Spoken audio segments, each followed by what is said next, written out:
There's this idea that features heavily in the book called The One Thing, where they talk about how if you prioritize radically and you focus intently, then you'll see success. But what do you do when you find prioritizing really hard? When the idea of focusing intently on just one or a few things feels like a really big ask. This podcast episode is for the people who have realized that trying to do it all isn't serving them, but who aren't quite sure how to stop trying to do it all. Welcome to Grow With Intention, the podcast for people who want to create a life that feels good. So firstly, let's talk about how comfortable it is to not prioritize, because that is a big piece of the puzzle here. There is a beautiful, cozy, warm comfort in sitting in a state of indecision about anything. Floating through life without ever deciding on priorities in different areas of your life is really comfortable because it's a form of avoidance. Think of yourself like a player in the dating game that just doesn't want to commit to a partner. When you get to sit in that beautiful state of limbo, you never have to face the consequences or the trade-offs of any of your decisions. Because whenever you make any decision, you are limiting yourself. You are cutting yourself off from other potential,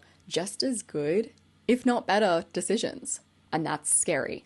Of course, it is completely understandable that you feel comfort and you feel ease sitting in a state of limbo, not committing to anything, not prioritizing anything.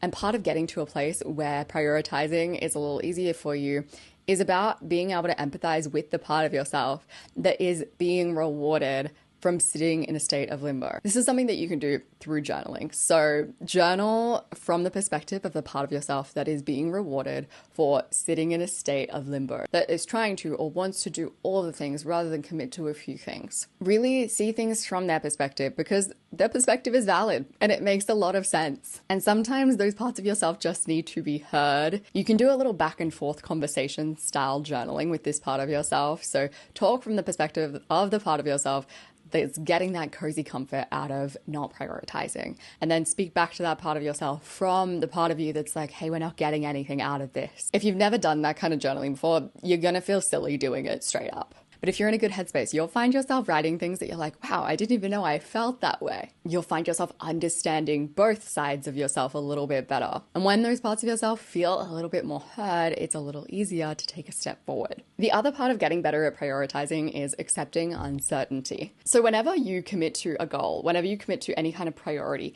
even when you set your tasks up for the day, you are only ever placing bets. You are gambling. You might be placing really informed bets. Like you might have really thought this through when you're picking your tasks for the day, picking your goals, but you can never be 100% sure that you're doing the right thing at the right time. You might make the wrong choices about what to prioritize, which means that you might waste time, you might waste energy, you might waste money, because every choice you make in life is just a gamble. And accepting that reality is life-changing for anyone who gets stuck in that analysis paralysis mode, for anyone who gets to the point where they're like, I just can't prioritize anything and wants to do it all. Deeply accepting the uncertainty of the results of any of your choices is part of getting better at prioritizing. It also makes life more fun. And one way that you can really embrace this attitude is to start going through your days realizing that every single choice you're making is you gambling. For example, when I pick my outfit for the day, I am gambling. I have so many pieces of clothing and I'm choosing these pieces out of all those pieces because I think these pieces will make me feel cute and comfortable today. I'm placing a bet on that outcome and I might lose. I could get really uncomfortable in this outfit today and want to change and feel regret. There is uncertainty in every single decision. And once you start practicing viewing all of your decisions from this perspective, you get a little bit more comfortable taking risks because you realize that every single choice that you make has a little bit of risk to it. I go back to the idea that it is better to lose your bets than it is to waste your life not playing the game at all. From there, it'll be easier to move towards bigger parts of your life and apply frameworks like the One Thing framework, the book by Gary Keller, or like the 80-20 rule, which is by Richard someone, because there won't be a part of you that's screaming, going like, no, I want to sit in the comfy, indecisive energy. Or if that part of you is screaming, you know better how to deal with it. And there's another part of you that understands that all of your decisions are just gambles, that there is no certainty in any choice that you make in life. Every episode, I like to share recommendations of the week where I share resources that you might want to dive into if you want to go deeper into this podcast episode's topic. So obviously, The One Thing by Gary Keller, it really talks about prioritizing just one thing and really honing your focus in on a few priorities in your life. And it gives you a bit of a guide on how to do that. The other book would be Thinking in Bets by Annie Duke. I talked a lot about how every every decision is just a gamble.